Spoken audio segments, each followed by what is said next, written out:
I would like to present to you a case for the historical existence of Jesus.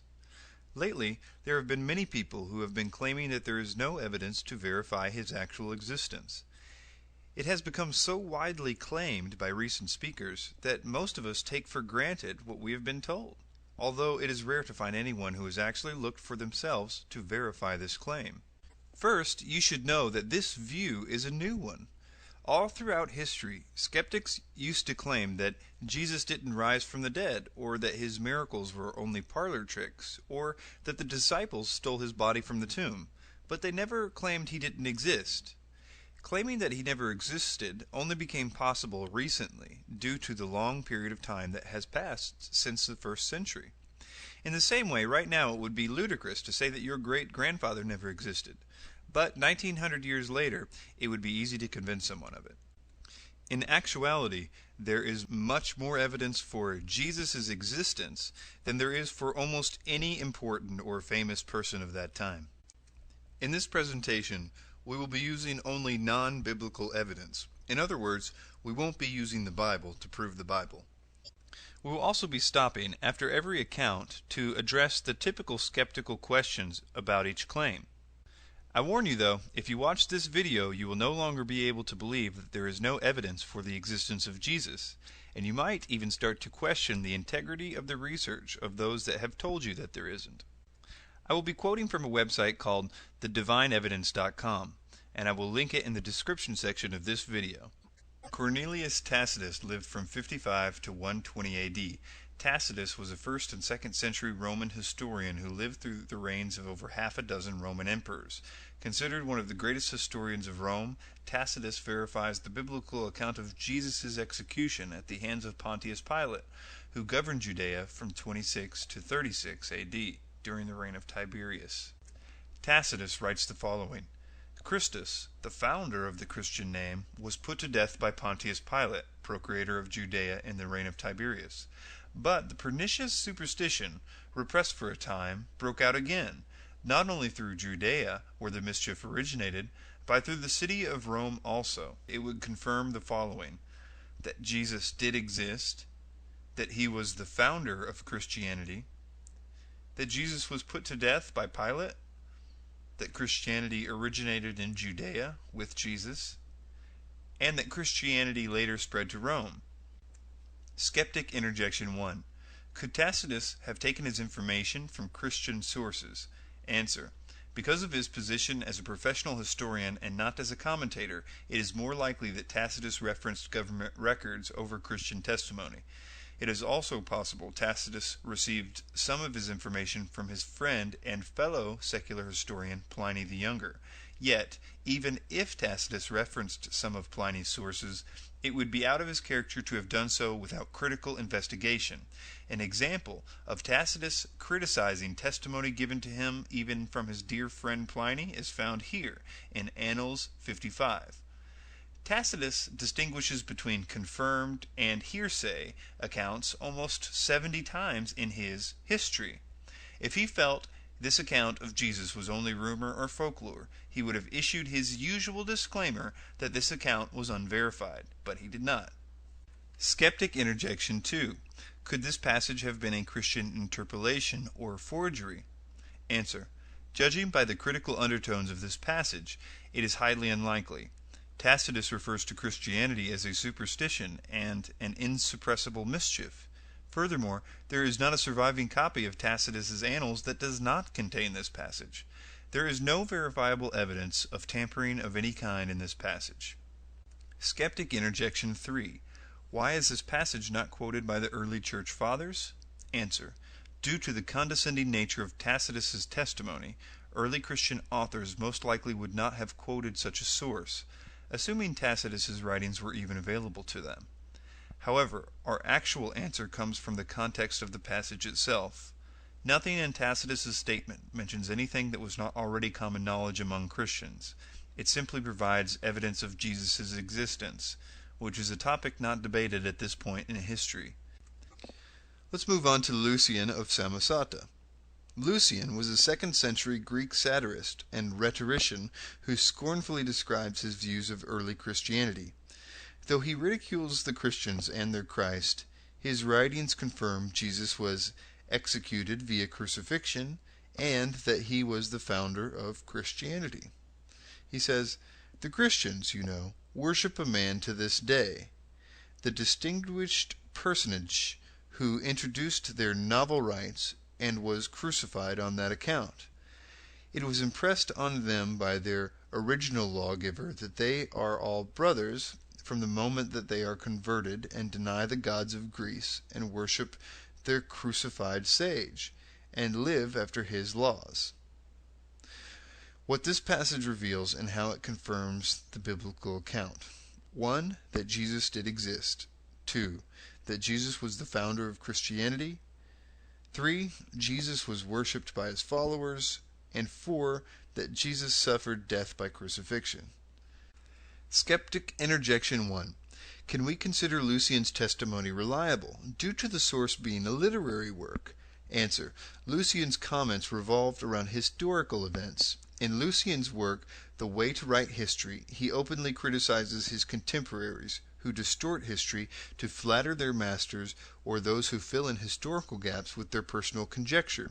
He writes, "The historian's one task is to tell the thing as it happened. He may nurse some private dislikes, but he will attach far more importance to the public good and set the truth high above his hate. For history, I say again, has this and only this for its own. If a man will start upon it, he must sacrifice to no god but truth. He must neglect all else." Skeptic Interjection 2. Is it possible Lucian received his knowledge from Christian sources, or that this passage is an interpolation or forgery? Answer. Seeing how adamant Lucian was in regards to historical accuracy and critical investigation, our answer is an emphatic no. As to the passage being a Christian forgery, chances are that the reference to Jesus would be far more favorable if this were so. Lucian refers to Jesus only as a man, a lawgiver, and a sage. Human, not divine descriptions. He never once refers to Jesus as a god. Furthermore, there isn't anything in the above statement that reveals what wasn't already known. It merely asserts that Jesus lived, preached, and died. Remember, at this time, Christians were trying to prove Jesus' divinity, not his existence. Next, we're going to look at Flavius Josephus. And before we get started on the details of Josephus, I'd like to make a personal comment. And that is that I've heard for a very long time that this Josephus quote was an obvious forgery.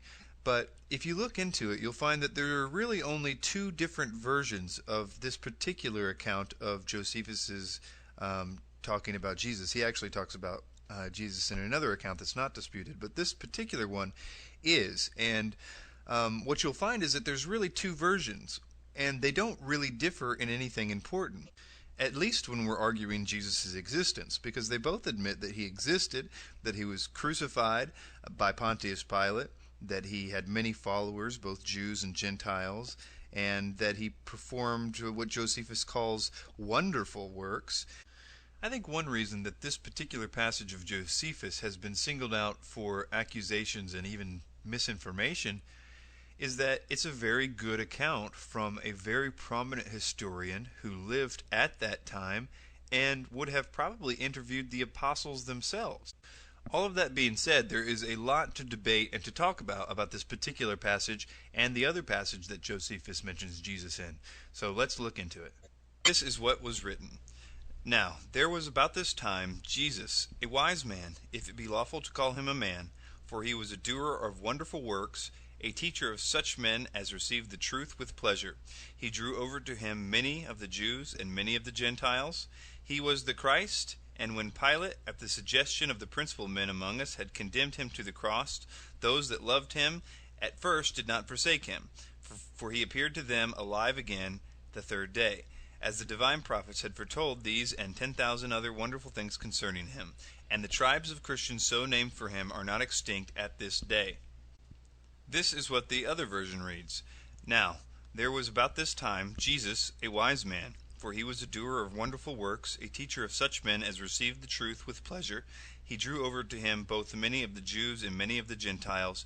And when Pilate, at the suggestion of the principal men among us, had condemned him to the cross, those that loved him at first did not forsake him, and the tribes of Christians so named from him are not extinct to this day. Skeptic Interjection 1. This passage contains proclamations an Orthodox Jew would not make, such as Jesus being the Christ. Answer. In other translations, Greek and Arabic, the suspicious statements contain disclaimers such as Jesus who was believed to be the Christ, and it has been reported.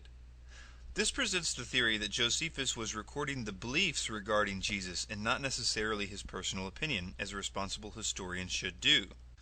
If anything, it could lead to the speculation that Christian authors did not add to the text, but rather edited it by deleting the disclaimers. You should also realize that the earliest versions of Antiquities contain this passage as it is presented in the first case. The objection usually is that the earliest copy is not until the 10th century. However, we do have several citations of this passage by other authors prior to the 10th century. Skeptic Interjection 2. Early Christian authors like Origen and Justin Martyr do not mention this passage in their writings. Answer.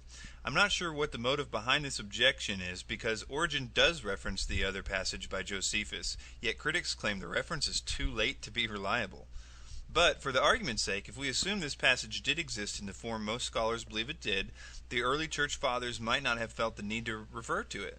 The original passage serves as evidence for the historicity of Jesus, a topic not debated at this point, as the burden of proof revolved around his divinity. We will now examine the second passage given to us by Josephus. Fortunately, it is not surrounded in as much controversy. It says, So Aeneas assembled a council of judges, and brought before it the brother of Jesus, the so-called Christ, whose name was James, together with some others. And having accused them as lawbreakers, he delivered them over to be stoned. Skeptic Interjection 1. Is it possible this passage was a forgery by early Christians? Answer. It must be noted that no copy of Antiquities has ever surfaced without the above text quoted as it is above. Critics are suspicious of the so-called Christ statement, yet this reference, rather than the Christ, shows Josephus was not condoning the belief but simply documenting it. Also, this passage concerns the actions of the priest Aeneas. Jesus and James were not even the primary focus of this verse. Lastly, this passage is cited in other early works which attest to its authenticity. Even if we dismiss the disputed works in Josephus's testimonium, we still see he testifies to a number of things in the above two passages. 1. That Jesus lived in the first century. He performed miracles. Some believed Jesus to be the Christ. He was a teacher. He had many followers. He was tried by Pilate. He was crucified. He was the founder of Christianity. And James was the brother of Jesus. Next is Pliny the Younger. Pliny the Younger admits to torturing and executing Christians who refused to deny Christ. Those who denied the charges were spared and ordered to exalt the Roman gods and curse the name of Christ. Pliny addresses his concerns to Emperor Trajan that too many Christians were being killed for their refusal to deny their faith. He says, I asked them directly if they were Christians.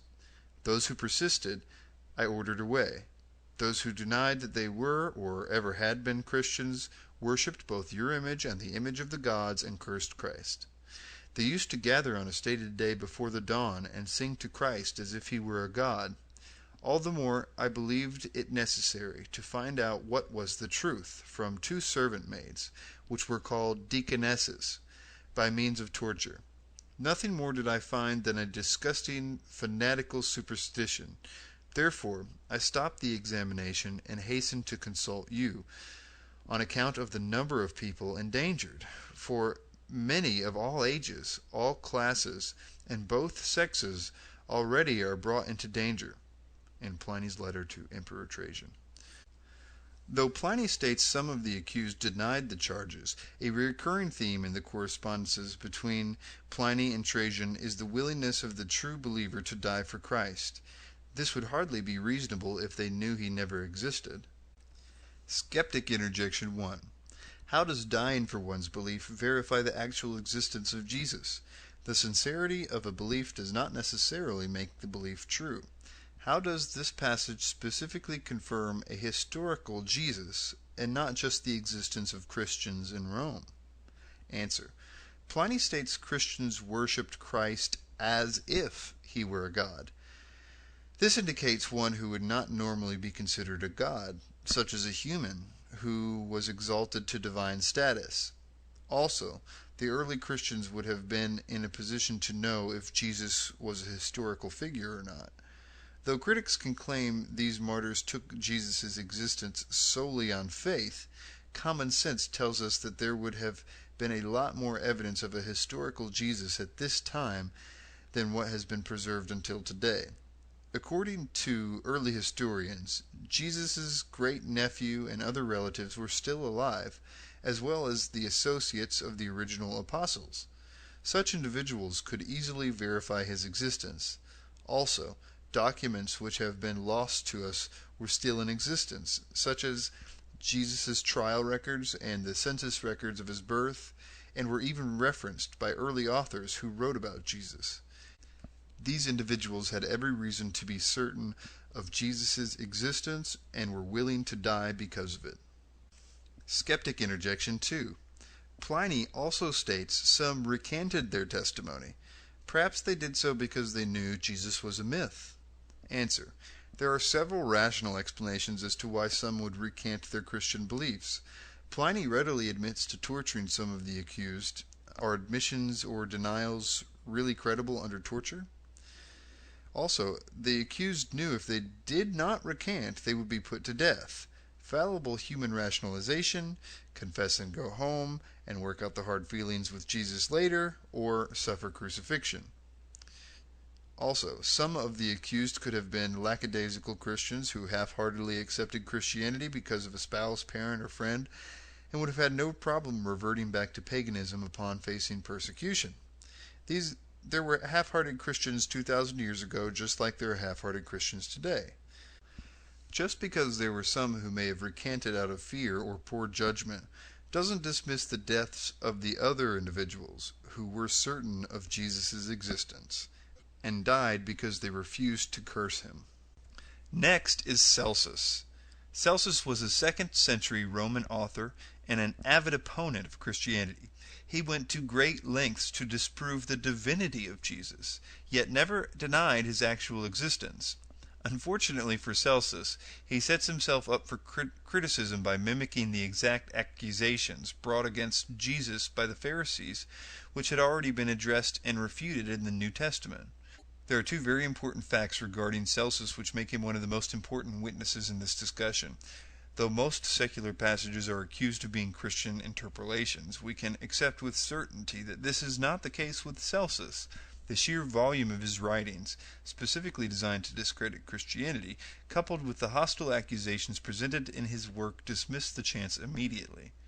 Also, the idea of Celsus getting his information entirely from Christian sources, another recurring accusation against secular evidence, is wholly absurd.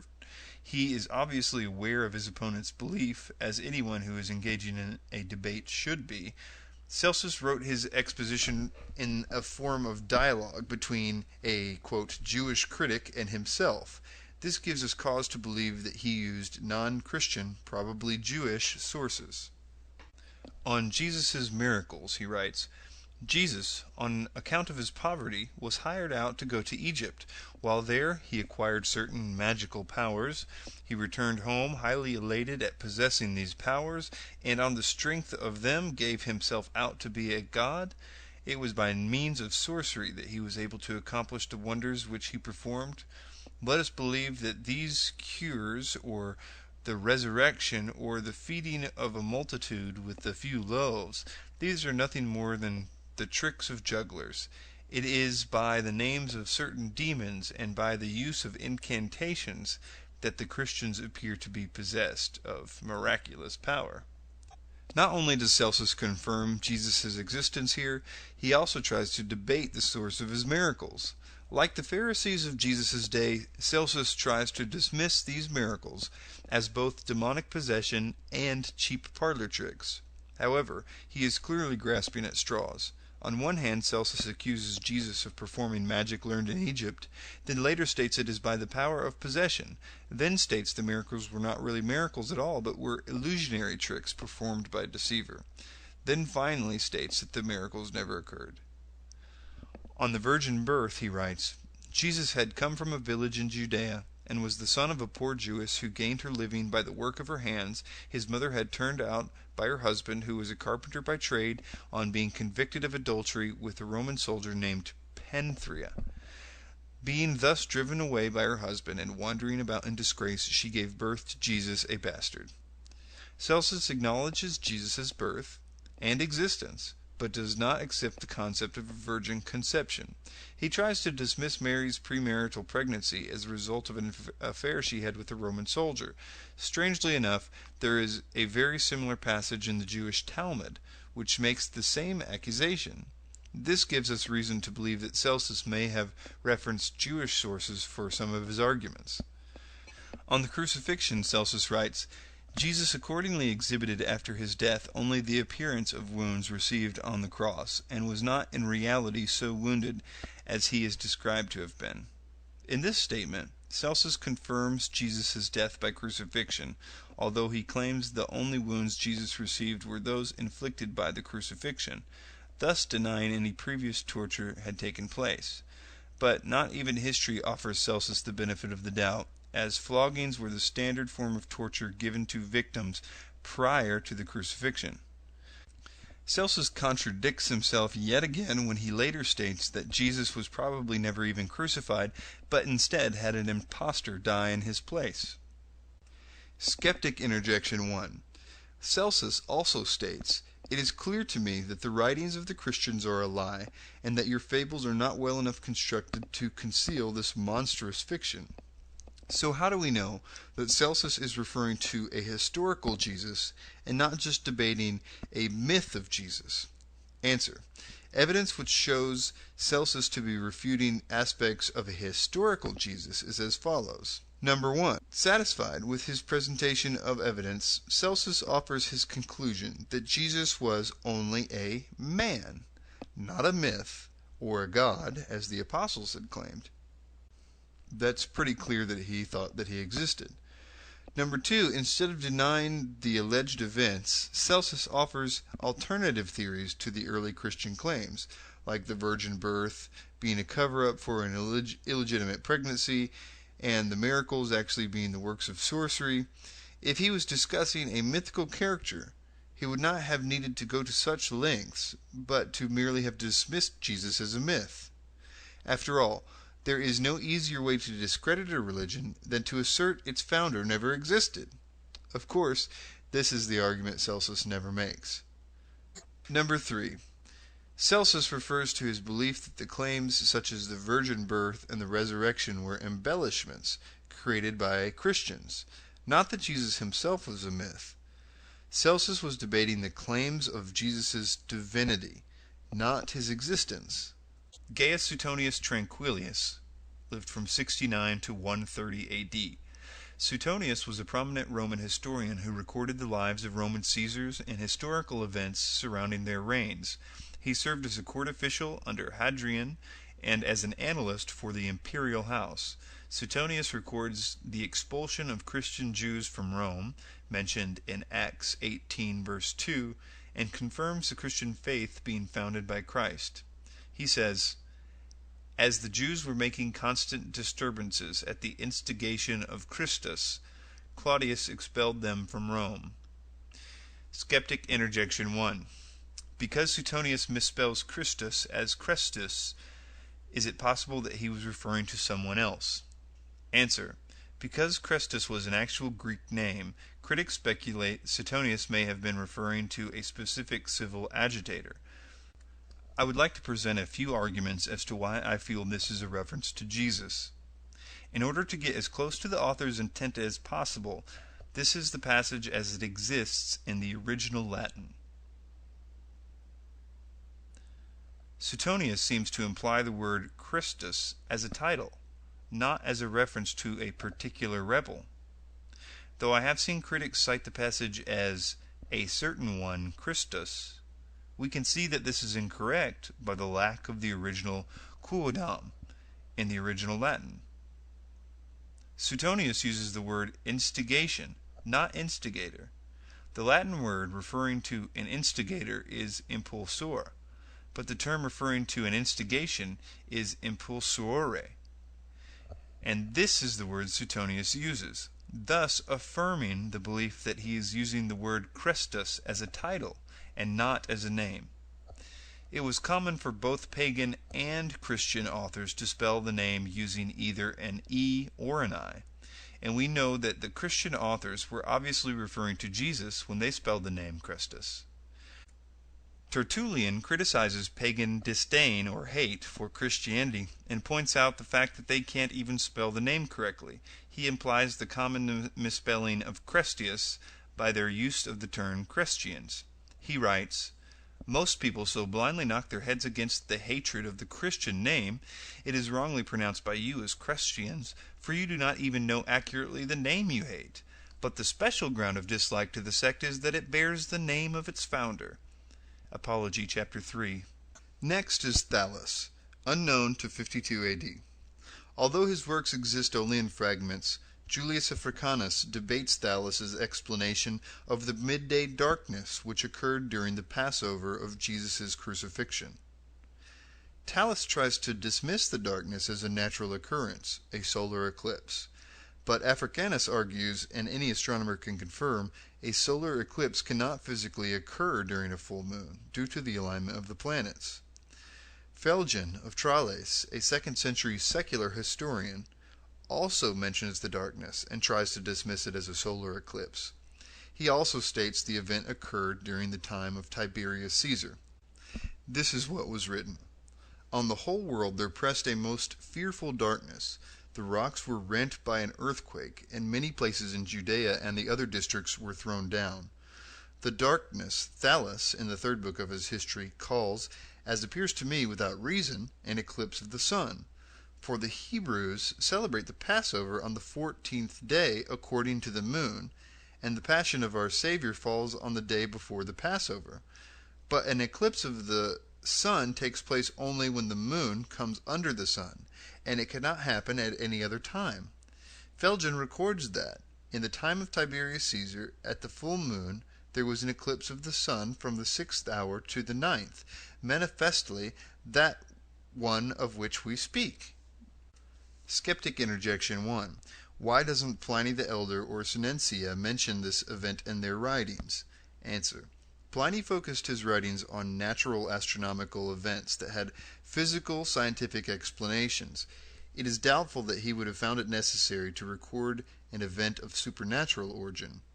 I can also find no mention of him being in Judea at the time, so it is doubtful he would have mentioned it if he did not witness the events firsthand. Seneca focused his writings on dramas, dialogues, and tragedy.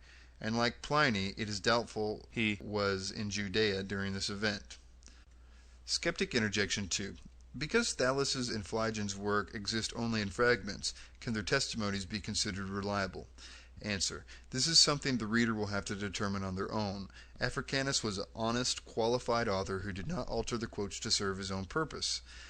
This is very likely considering what we know about Africanus. Africanus's methods were highly respected by his peers. He was often quoted by other authors. He had even chastised his friend and fellow Christian Origen for citing information from a spurious, unreliable source. It also must be noted that Thallus never said this eclipse did not happen, but instead was trying to actually come up with a scientific explanation to the eclipse instead of assigning it to divine origins. Next is Mara bar Superior. Mara bar Superior of Syria penned this letter from prison to his son. What advantage did the Athenians gain from putting Socrates to death? Famine and plague came upon them as a judgment for their crime. What advantage did the men of Samos gain from burning Pythagoras? In a moment their land was covered with sand. What advantage did the Jews gain from executing their wise king? It was just after that that their kingdom was abolished. God justly avenged these 3 wise men. The Athenians died of hunger, the Samians were overwhelmed by the sea, the Jews, ruined and driven from their land, live in complete dispersion. But Socrates did not die for good. He lived on in the teachings of Plato. Pythagoras did not die for good. He lived on in the statue of Hera. Nor did the wise king die for good. He lived on in the teaching which he had given. Skeptic interjection 1. How do we know that this passage is in reference to Jesus? 1. He was Jewish. Jesus was a Galilean Jew. 2. He was executed. Jesus was crucified after the Jews appealed to Pilate to have him crucified. 3. After his death, Jerusalem and the temple were destroyed. This occurred in 70 A.D., after Jesus' death. 4. The Jews were dispersed after his death. The Jews abandoned Judea after the Roman attack of 70 A.D. He was a teacher. Jesus was a rabbi or teacher. He lived on after death, and the teachings, Jesus and his teachings were founded the Christian faith. He was a wise king. Jesus was mocked by the Romans as the king of the Jews. The messianic prophecies fulfilled by Jesus referred to the coming Messiah as king. Christians believed that Jesus was their spiritual king. Jesus was born of the royal line of King David. And, of course, he was Jewish. Now, moving on to the Babylonian Talmud. The Babylonian Talmud is an ancient record of Jewish history, laws, and rabbinic teachings compiled throughout the century. Though it does not accept the divinity of Jesus, it confirms the belief that he was hanged, an idiom for crucifixion, on the eve of the Passover. It says, on the eve of the Passover, Yeshu, some texts say Yeshu the Nazarene, was hanged, which means crucified, 40 days before the execution. A herald went forth and cried, he is going forth to be stoned, because he has practiced sorcery and enticed Israel to apostasy. Anyone who can say anything in his favor, let him come forward and plead on his behalf. But since nothing was brought forward in his favor, he was hanged on the eve of Passover. Skeptic interjection 1. How can we know that the Talmud is documenting Jesus' existence and not only stating the rumor surrounding a myth? Answer. In the above excerpt, the Talmud mentions Jesus' ability to perform miracles, but tries to dismiss it as sorcery. If the writers were simply refuting myth, they would most likely have dismissed the tale as a rumor, not assign alternate theories to defend their position. Skeptic interjection 2. How can we know that this passage is a reference to Jesus and not another individual with the name Yeshu? Answer. Though it is possible this passage could refer to another individual, we know Jesus was killed during the Passover. We know he was crucified, a Jewish idiom for hanged. We know he was accused of practicing sorcery by the Pharisees for his miracles. And he was ultimately arrested for the sin of blasphemy, enticing Israel to apostasy. Furthermore, there are other translations which read Yeshu the Nazarene, which give us even more reason to believe that this passage pertains to Jesus. There are many more accounts that refer to Jesus and his existence from the 1st and 2nd century. And this, of course, does not include the many books and letters contained in the New Testament, where even the critics agree it was penned by at least 5 different authors. So we're talking about different letters from different times, claiming to be, in some cases, eyewitness accounts of the historical happenings of the events of this man's life. Some common questions are, why is there no physical evidence or personal writings to verify Jesus' historicity? The Bible has been accused on several occasions of committing historical errors, but has later been proven accurate through archaeological finds. For instance, the Old Testament mentions a tribe of people known as the Hittites. Skeptics pointed out that there was no such civilization in history, yet in the 19th century, records of the Hittites were discovered within Assyrian ruins. Today, we know a lot about the Hittites, such as their language, craftsmanship, geography, and empire chronology. The New Testament mentions the pool of Bathsheba as a place where Jesus healed a paralytic. No such location was known to exist until it was discovered in Jerusalem as a place where the sick would gather to seek healing. Just because an artifact has not yet been recovered does not mean none exists. In regards to personal writings, Socrates, for example, exists only in the writings of his students. There is not a single document still in existence that contains his original works. If we apply the same logic with Socrates, skeptics use to determine Jesus' historicity, we must assume Socrates was a figment of the imagination of his students. But if we are to accept Socrates as a historical figure based on 4 secondary accounts, we must also accept Jesus as a historical figure whose life was documented by his disciples, historians, and those who rejected his divine claims. In conclusion, a lot of evidence has been presented during this discussion to confirm Jesus Christ as a historical figure. We have viewed accounts taken from numerous authors of different theological backgrounds, and we have answered some common skeptic questions concerning Jesus' historicity. I purposely avoided using biblical evidence to support the existence of Jesus because that would be using the Bible to prove the Bible. Instead, we focused this study on extra-biblical sources. However, early Christian historians and witnesses were unanimous in their accounts that several New Testament books were written by eyewitnesses of both Jesus and the apostolic ministries. If these authors were indeed eyewitnesses, we can believe that they also provide evidence to the historicity of Jesus. Some readers may be satisfied with such evidence, some may not. Whatever the case, I encourage you to examine all the facts for yourself before reaching your conclusion. Thank you.